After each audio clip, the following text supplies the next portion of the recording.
With the vaccine waiting on emergency approval for children ages 5 to 11, more issues are popping up in the courts when it comes to children of divorce. A recent case out of New York involved an ongoing divorce with their 3-year-old child and the issue of COVID-19 vaccination and visitation. Here to break down that case is attorney Jonathan Marks with the Marks Law Firm. Good morning to you, Jonathan. Good morning, Margie. Yeah, so this brings up some issues that we really haven't dealt with before. Kind of break down the case for us. Yeah, in its most simple form, it was two parents who were married. They had a 3-year-old child that was attending preschool. The mother was granted primary custody of the child, and the father was having supervised visitation as a result of other things that were going on with the case.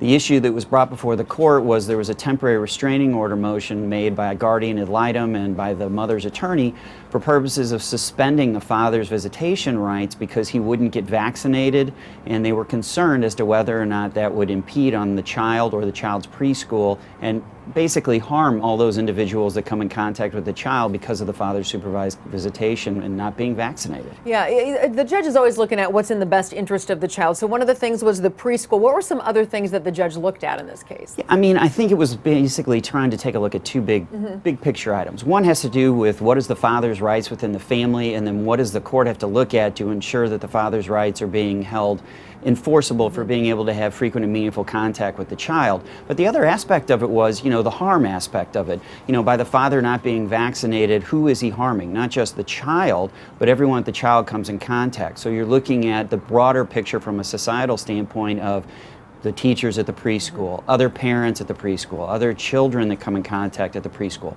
So it's sort of expanding out as that he was concerned as to whether or not by this one individual being unvaccinated, could he be spreading it not just to his child, but to a whole bunch of other families that really aren't involved in this particular case. Right, and relevant to that too was at this child's preschool, I mean, whether you were a teacher, a staff member, a parent dropping off or picking up, they all had to have a vaccination status or have tested negative, which was another option that they gave this father. Absolutely. So that's a very key point, is that the fact that the school where the child attended was extremely strict in its protocols, and everyone outside of this particular father was in compliance with what the preschool was requiring. And so, upon one of the court hearings, the father was given the option by the judge here to basically, if you refuse to get vaccinated, all you have to do is to, one time per week, go and get a regular COVID-19 test, and then 24 hours prior to your scheduled visit, you and the supervisor need to get a rapid test to show that you're testing negative.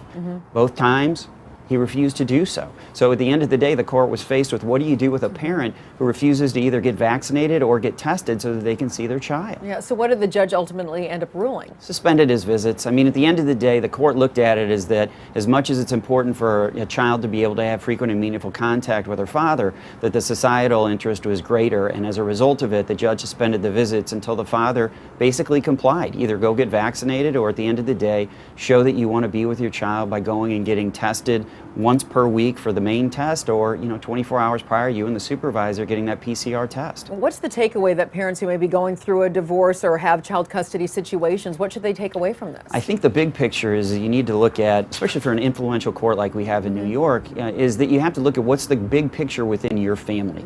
And that at the end of the day, the court is going to look at what's in the best interest of the child, and as a result of that, that's going to be the overriding factor. And if you think that your own individual interests are more important than your child's, you may end up not having contact with your child based upon what this court did in New York. All right, Jonathan Marks, thank you for your time. We appreciate it. My pleasure, Margie. Right, if you have any concerns about your current situation, you can go to stlmoms.com. We will link you to the Marks Law Firm.